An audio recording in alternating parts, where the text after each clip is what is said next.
Hello friends, future capital में आप लोगों का स्वागत है। मैं हूं Asad Ansari, tax and business consultant. By the future capital we are providing multiple services like consulting, accounting, income tax, TDS, GST and other 200 plus services. And we are also providing practical training for becoming a tax practitioner और accountant. So friends, if you are looking for your career in the taxation, then the future capital is right platform for you. हमारी जो GST की series चल रही है, इसमें already हम लोगों ने काफ़ी कुछ लर्न कर चुका है और आज का सेशन हमारे लिए बहुत ही इंपॉर्टेंट है। आज के सेशन में बेसिकली हम लोग डिस्कस करने वाले इंडिया। अब आप सोच रहे होंगे इंडिया को समझना क्यों ज़रूरी है। जैसे कि फ्रेंड्स, आप जानते हैं इंडिया में जीएसटी है। मतलब जीएसटी जो हम लोग लर्न कर रहे हैं या फिर जो सारी चीज़ें आप लर्न कर रहे हैं जीएसटी के अंदर, वो सब की सब कहाँ पे एप्लीकेबल है? इंडिया के अंदर। तो at least we should know the definition of India.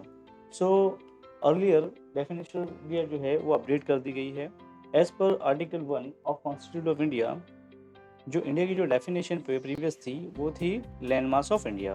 But ये डेफिनेशन को 2007 में चेंज कर दिया गया। अब क्यों चेंज किया गया था, मैं आपको ये पूरा केस लॉ इसमें समझाने वाला हूँ। थोड़ा सा पहले मैं आपको बताता हूँ बजट के बारे में। आपको भी पता है हर साल जो है इनकम टैक्स में बजट आता है। अब आप सोच रहे होंगे कि हम लोग जीएसटी से इनकम टैक्स में क्यों पहुंच गए। जीएसटी से इनकम टैक्स में आपको मेरे को लेके जाने की वजह ये थी कि एटलीस्ट आपको मैं बता सकूं कि इंडिया की जो डेफिनेशन 2007 में चेंज की गई थी उसका रीज़न क्या था। तो उसके लिए थोड़ा सा बजट के ऊपर फ्लैशबैक करना हमें ज़रूरी था। तो सबसे पहले जीएसटी के अलावा आप भी जानते हो इंडिया में इनकम टैक्स भी है ना। और हर साल इनकम टैक्स में बजट आता है, बराबर है, जो इनकम टैक्स में फाइनेंस एक्ट को चेंज कर देता है। और ये फाइनेंस एक्ट मतलब जो करंट फाइनेंस मिनिस्टर होता है उस बजट को अनाउंस करते हैं। बजट अनाउंस करने के बाद में जब 50% से ज़्यादा लोग एग्री हो जाते हैं, वो फाइनेंस एक्ट में कन्वर्ट हो जाता है और उसको इम्प्लीमेंट कर दिया जाता है for the next financial year. So हर साल बजट आता है और हमारे फाइनेंस एक्ट को चेंज कर दिया जाता है। अब मैं आपको बताऊं कि आपका हमारा जो फाइनेंशियल ईयर है वो स्टार्ट होता है 1 अप्रैल से और एंड होता है 31 मार्च को, बराबर है। अब इंडियन गवर्नमेंट को पूरी पावर है बजट में प्रोस्पेक्टिव चेंजेस लाने की। मतलब आने वाले साल के लिए जो भी चेंजेस लाना है वो बजट के जरिए गवर्नमेंट लेके आ जाती है। हालांकि गवर्नमेंट को और भी पावर है, नोटिफिकेशन या सर्कुलर इशू करके भी गवर्नमेंट चेंज कर देती है। लेकिन जब बजट आता है तो बजट में जो भी चेंजेस आती है वो प्रोस्पेक्टिव चेंजेस हो जाती है। मतलब ये कि नेक्स्ट फाइनेंशियल ईयर के अंदर क्या क्या चेंजेस आने वाली है, हमारे बजट के अंदर सारी चीज़ें ऑलरेडी मेंशन होती है। इंडियन गवर्नमेंट को पावर है कि by the budget retrospective changes भी ला सकती है। मतलब अगर गवर्नमेंट चाहे कि आज से 10 साल पहले 2007 से कोई चीज़ को चेंज करना चाहे, 2001 से कोई चीज़ को चेंज करना चाहे, तो गवर्नमेंट उसको कर सकती है। गवर्नमेंट को ये पूरी पावर है। So this was all about budget. अभी आपको क्यों समझना जरूरी था, मैं आपको केस लो आगे जाके समझाता हूँ। अगर मैं आपको पूछूं कि what do you know about the Motorola, तो आपके दिमाग में सिर्फ इसकी एक इमेज आएंगी, वो है मोबाइल।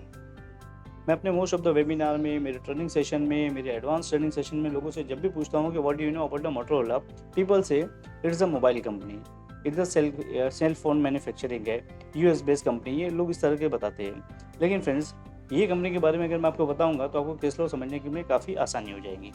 देखिए, नॉर्मली जब भी हम किसी को फ़ोन करते हैं, सपोज अगर आपके पास में वोडाफोन है और जिसको आप फ़ोन करें उसके पास भी वोडाफोन है, तो होगा क्या कि आपके मोबाइल से सिग्नल निकलेगा और वोडाफोन के नेट टावर पे जाएगा और ये टावर क्या करेगा, उसको बाउंस करके सिग्नल आपकी बात करवा देगा। मतलब सामने वाले के पास में वोडाफोन था और आपके पास में भी वोडाफोन था, तो क्या हुआ कि वोडाफोन के टावर के ज़रिए ये बातचीत हमारी मतलब कम्युनिकेशन करने में बहुत ईज़ी हो गया अब। लेकिन समटाइम व्हाट हैपन, हमारे पास में वोडाफोन है बट जिसको हम कॉल करने जा रहे हैं उसके पास में जियो का नेटवर्क है। तो ऐसी कंडीशन में कभी ऐसा नहीं होता कि हमारे वोडाफोन के ऊपर हमारा कॉल बाउंस होगा, मतलब हमारे जो मोबाइल का सिग्नल बाउंस होगा और फिर वहाँ से बाउंस होगा हमारे जियो के टावर से और फिर टावर उसको बाउंस करके यहाँ से हमारी बात करा देगा। इस तरीके का कभी भी प्रोसेस नहीं होता है। जब भी हम किसी अदर यूज़र को कॉल करते हैं, मतलब ये कि आपके पास में वोडाफोन है और सामने वाले के पास में जियो है, तो ऐसी कंडीशन में जब दोनों ऑपरेटर अलग अलग होते हैं तो बेसिकली होता क्या है कि हमारे मोबाइल से सिग्नल निकलता है और हमारे मोबाइल के टावर पे जाता है और ये टावर उस सिग्नल को बाउंस करता है सैटेलाइट पे और सैटेलाइट फिर उस सिग्नल को बाउंस करता है पर्टिकुलर जिस यूज़र को आप कॉल कर रहे हैं और फिर उस टावर से सिग्नल बाउंस होकर के आपकी बात हो जाती है। तो आप ये सोच रहे होंगे इतने कम टाइम के अंदर इतना ज़्यादा ये सब कैसे हो जाता है। तो ये स्पीड और ये जो नेटवर्क प्रोवाइड करने वाला जो आप ऊपर देख रहे हो आसमान पे जो सैटेलाइट है स्पेस में, वो प्रोवाइड करने और ये सर्विस प्रोवाइड करने वाला कौन है, वो मोटरोला है। तो मोटरोला का काम क्या है कि सिग्नल बाउंसिंग का जो प्रोसेस होता है, मतलब अगर जो हम लोग किसी अदर नेटवर्क को कॉल करते हैं तो उस पर जो सिग्नल बाउंस वगैरह करना होता है, इसका सारा प्रोसेस कौन करता है, मोटरोला। और उसका ये सैटेलाइट है जो स्पेस में हमेशा घूमता रहता है। 2007 में क्या हुआ था कि इंडियन गवर्नमेंट ने एक नोटिस इशू किया था मोटरोला कंपनी को, और उसमें करोड़ की डिमांड निकाली थी। करोड़ में डिमांड इसलिए निकाली थी कि गवर्नमेंट को ने क्या कहा था कि आपका जो सैटेलाइट है, मतलब जो स्पेस में जो सैटेलाइट इसका घूम रहा है, तो इंडिया के जब ये ऊपर आता है, ठीक है, तो यहाँ से बहुत सारे इसको सिग्नल्स जाते रहते हैं। तो क्या होता है, इसको यहाँ से इंडिया से इनकम मिल रही है। तो जब वो इंडिया के ऊपर आया तो इसमें इस वक्त जो उसको इनकम मिली, तो उसके ऊपर गवर्नमेंट ने कहा कि इसके ऊपर जो तुमने टैक्स मतलब टैक्स अदा नहीं किया है तुमने, तो इसके रिलेटेड गवर्नमेंट ने तुमको उसको नोटिस इशू किया था। अब मोटरोला का कहना क्या था कि as per definition of India, आपके आर्टिकल 1 के हिसाब से जो इंडिया की जो डेफिनेशन है वो ये है कि लैंड मास ऑफ इंडिया, और मेरा जो लैंड मास ऑफ इंडिया का क्या हो गया, ये जो लैंड दिख रही है ये लैंड मास ऑफ इंडिया है। अब मेरा जो सैटेलाइट है उसका कहना था कि मेरे तो स्पेस में लैंड मास ऑफ इंडिया पे है ही नहीं, तो इसके लिए मेरे ऊपर तो पेनल्टी लगी नहीं सकती। तो उस वक्त इंडियन गवर्नमेंट ने क्या कहा कि हमारे पास में हर साल बजट आता है, और बजट में हम क्या करते हैं, प्रोस्पेक्टिव चेंजेस लाते हैं, यानी आगे के साल में क्या क्या चेंजेस लाना है वो लाते हैं, और हमको पावर है कि रिट्रोस्पेक्टिव चेंजेस भी हम ला सकते हैं। मतलब ये कि अगर हम चाहे कि इंडिया के डेफिनेशन को चेंज करना, तो हम अपने एक अमेंडमेंट के थ्रू उसको चेंज कर लेंगे। फाइनली इंडियन गवर्नमेंट ने क्या किया, रेट्रोस्पेक्टिव चेंजेस लाया और उस डेफिनेशन को चेंज कर दिया, और अल्टीमेट जो मोटरोला कंपनी को जो उसके ऊपर टैक्सेस का जो बर्डन था उसको पे करना पड़ा। 2007 में जो डेफिनेशन चेंज हो गई थी, अगर 2007 के पहले अगर हम लोग देखें जो डेफिनेशन थी वो थी land mass of India, but after changing the definition वो अभी क्या है मैं आपको बताता हूँ। यही सेम डेफिनेशन इनकम टैक्स में है और सेम आपको बाकी के एक्ट में भी वही मिलेंगी। तो इंडिया की जो डेफिनेशन है वो सेक्शन 2 सब सेक्शन 56 में ऑफ CGST एक्ट में आपको मिलेंगी। हम India means territory as per article 1 constitution of India. India की जो टेरिटरी है वो, इसके साथ साथ में 24 नॉटिकल माइल तक का जो सी बेड है, सब सॉइल है, ठीक है, और सच वाटर। मतलब ये कि ये जो आप इंडिया की जो बेस लाइन देख रहे हो, ये जो देख रहे हो ना, ये पूरी बेस लाइन है इंडिया की, बराबर है। तो इंडिया की ये बेस लाइन से 24 नॉटिकल माइल तक का पानी है, ठीक है, वो सब क्या है, इंडिया है। और 1 नॉटिकल माइल कितना होता है, 1.852 किलोमीटर। तो जब भी हम लोग ज़मीन पे, मतलब अर्थ पे, जब भी हम लोग कोई मेजरमेंट करते हैं तो हम लोग किलोमीटर में करते हैं, ठीक है, लेकिन जब मेजरमेंट वाटर के अंदर करना होता है तो वहाँ पे नॉटिकल माइल में किया जाता है। तो इंडिया की जो बेस लाइन है वहाँ से 24 नॉटिकल माइल तक का जो भी पानी है वो सब क्या है, इंडिया है। इतना ही नहीं, इसके अंदर के अंदर जो सबसॉइल्स है, जो भी कुदरत के ज़खायर है, और बाकी के अंदर जितने जो सी बेल्ट है, सारी की सारी क्या है, इंडिया। इतने पे भी इंडिया ख़त्म नहीं, इसके ऊपर, यानी यहाँ से जो इंडिया की जो 24 नॉटिकल माइल के ऊपर आसमान तक, यहाँ से देखें ऊपर आसमान तक के जितना भी हवा है, देखो ना यहाँ पे जितने भी हवा है सब क्या है, इंडिया है।